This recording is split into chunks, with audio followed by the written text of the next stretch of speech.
Welcome to this video on consumer behavior, buying, having, and being. Chapter 3, Perception. Let's get started.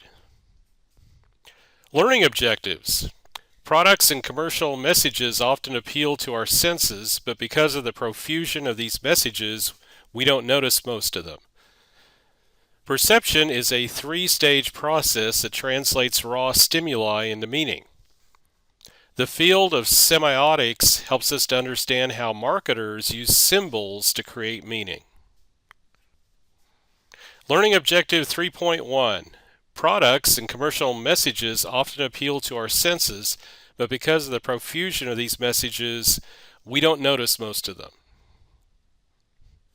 Our senses play quite a role in the decisions marketers make. For instance, marketers rely heavily on visual elements in advertising, store design, and packaging.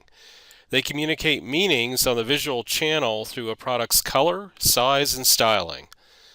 An interest in scent has spawned new products. Some brands utilize scent easily. For instance, Starbucks requires baristas to grind a batch of coffee each time they brew a pot instead of just once each morning to ensure customers have that intense smell during their Starbucks experience. Stores and restaurants often play certain kinds of music to create a mood. Recent research found that participants who simply touch an item for 30 seconds or less have a greater level of attachment to that product. This connection in turn boosted what they were willing to pay for it. A food item's image and the values we attach to it influence how we experience the actual taste. These aspects can be called a brand's sensory system. We'll cover these 5 aspects of branding in Learning Objectives 1 and 2. The Coca-Cola bottle also illustrates an example of how design can facilitate product success. Marketers rely heavily on visual elements in advertising, store design, and packaging. Many of our reactions to color come from learned associations. These are cultural connotations such as the color black for mourning, but other reactions are biological. Trade dress is when some color combinations come to be so strongly associated with a corporation. For example, the blue box or bag from Tiffany's color forecasts are colors that manufacturers and retailers buy so they can be sure they stock up on the next hot hue. Vision. Table 3.1 shows the marketing applications of colors. For example, yellow means optimistic and youthful. Red means energy. Blue means trust and security. Green means wealth. Orange is aggressive. Black is powerful and sleek. And purple is soothing.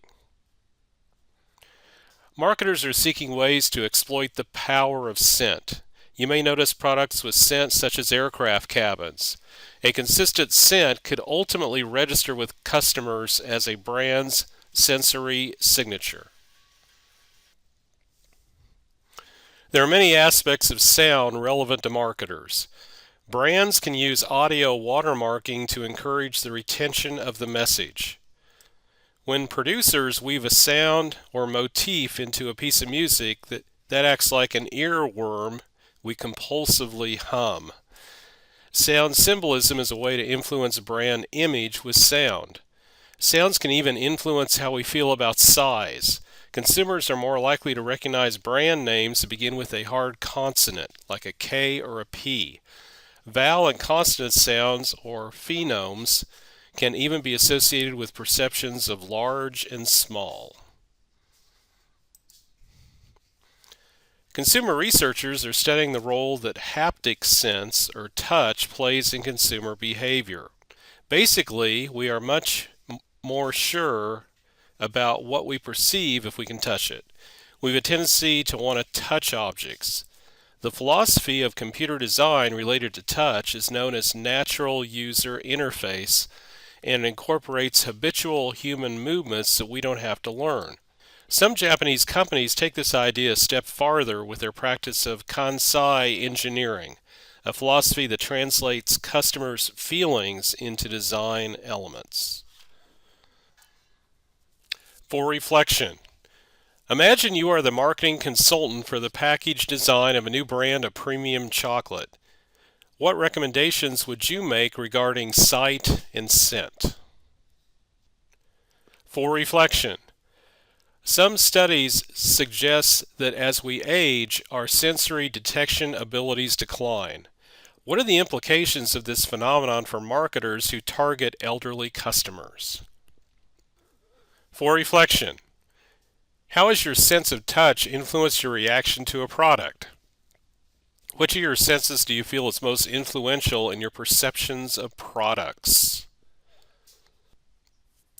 Learning Objective 3.2. Perception is a three-stage process that translates raw stimuli into meaning. Sensory marketing means that companies pay extra attention to how our sensations affect our product experiences. Marketers recognize that our senses help us decide which products appeal to us. In addition to scent and sight, sound, touch, and taste are also relevant. Exposure occurs when a stimulus comes within the range of someone's sensory receptors. We will review attention and interpretation on the following slides. Figure 3.1 shows how, as consumers, we are exposed to sensory stimuli through our sensory receptors. We then interpret those stimuli to which we paid attention. This image also emphasizes the three key stages of perception: exposure, attention, and interpretation. Exposure occurs when a stimulus comes within the range of someone's sensory receptors. What a person is capable of receiving is stimuli within a person's sensory threshold. That threshold is the area within which stimuli can make a conscious impact on the person's awareness. The science of psychophysics focuses on how people integrate the physical environment into their personal worlds. The absolute threshold refers to the minimum amount of stimulation a person can detect on a given sensory channel. The absolute threshold means that the stimulation used by marketers must be sufficient to register. The differential threshold refers to the ability of a sensory system to detect changes in or differences between two stimuli.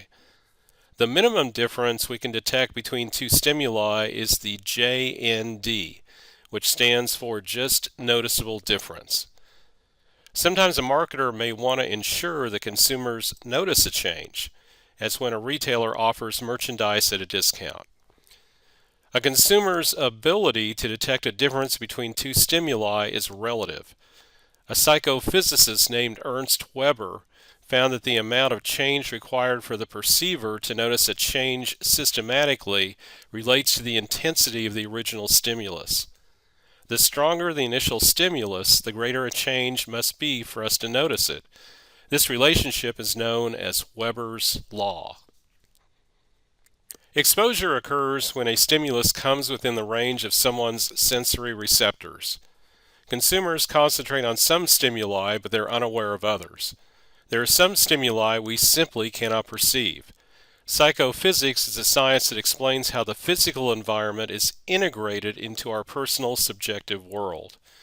When we define the lowest intensity of a stimulus that our brains can register, we are speaking of its threshold. The images in the slide illustrate how Pepsi has changed its logo over the years. If the difference didn't pass our sensory threshold, we wouldn't notice the logo had changed. Subliminal perception. Subliminal perception embeds, as in this illustration from Molson, Canadian. Attention refers to the extent which processing activity is devoted to a particular stimulus. The allocation of processing activity can vary depending on the characteristics of the stimulus and the recipient. Although we live in an information society, consumers are often in a state of sensory overload. Sensory overload means consumers are exposed to far more information than they can possibly process. Much of this comes from commercial sources. We are exposed to thousands of advertising messages every day, in addition to the other types of stimuli that we merely sense. Experience is a result of acquiring and processing stimulation over time. It helps to determine how much exposure to a particular stimulus a person accepts. Perceptual filters based on our past experiences influence what we decide to process. Perceptual filters include vigilance, defense, and adaptation. Vigilance means consumers are more likely to be aware of stimuli that relate to their current needs. A consumer who rarely notices car ads will become very much aware of them when she or he is in the market for a new car. The flip side of perpetual vigilance is perceptual defense. This means that people see what they want to see, and they don't see what they don't want to see. If a stimulus is threatening to us in some way, we may not process it, or we may distort its meaning so that it's more acceptable. Adaptation can also affect attention. Adaptation is discussed further on the next slide. Adaptation is the degree to which consumers continue to notice a stimulus over time. The process of adaptation occurs when consumers no longer pay attention to a stimulus because it's so familiar. A consumer can habituate and require increasingly stronger doses of a stimulus to notice it. Several factors lead to adaptation. Less intense stimuli have less sensory impact. Stimuli that require relatively lengthy exposure in order to be processed habituate because they require a long attention span. Simple stimuli habituate because they do not require attention to detail. Frequently encountered stimuli habituate as the rate of exposure increases. Stimuli that are irrelevant or unimportant habituate because they fail to attract attention. In addition to the receiver's mindset, characteristics of the stimulus itself play an important role in determining what we notice and what we ignore. Marketers need to understand these factors so they can create messages and packages that will have a better chance of cutting through the clutter. Several characteristics can aid in enhancing the chances of a stimulus for being noticed, including size, color, position, and novelty. The golden triangle illustrates how our eyes view websites. Eye tracking studies reveal that people typically spend most of their time on a website looking at the golden triangle outlined by yellow, orange, and red. The meaning we assign to a stimulus depends on the schema or set of beliefs to which we assign it. In a process called priming, certain properties of a stimulus evoke a schema. This leads us to compare the stimulus to other similar ones. When you first look at this ad, what is the word in blue? Now look at the spelling. For reflection, how much of a change would be needed in a favorite brand's price, package size, or logo would be needed for you to notice the difference? How would differences in these variables affect your purchase decisions? For reflection, do you think that subliminal perception works? Under what conditions would it work? Learning Objective 3.5. The field of semiotics helps us to understand how marketers use symbols to create meaning. One factor that determines how we will interpret a stimulus is the relationship we assume it has with other events, sensations, or images in memory. Our brains tend to relate incoming sensations to others already in memory based on some fundamental organizational principles. These principles derive from Gestalt psychology, a school of thought that maintains that people interpret meaning from the totality of a set of stimuli rather than from an individual stimulus. The German word Gestalt roughly means whole, pattern, or configuration, and we summarize this term as the whole is greater than the sum of its parts. The Gestalt perspective provides several principles that relate to the way our brains organize stimuli, including the closure principle, the principle of similarity, and the figure ground principle. Semiotics, a discipline that studies the correspondence between signs and symbols and their roles in how we assign meanings.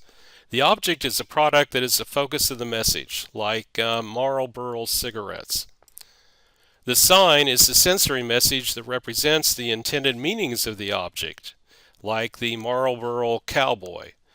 The interpretant is the meaning we derive from the sign. Example given, rugged, individualistic, American. Figure 3.4 diagrams this relationship. An icon is a sign that resembles the product in some way. For example, the Ford Mustang has a galloping horse on the hood.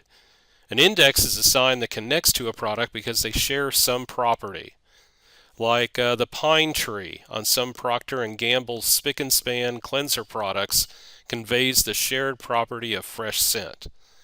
A symbol is a sign that relates to a product by either conventional or agreed upon associations. When a marketer understands how consumers think about a set of competing brands, it can use these insights to develop a positioning strategy. Marketers can use many dimensions to carve out a brand's position in the marketplace, including lifestyle, price leadership, attributes, product class, competitors, occasions, users, and quality.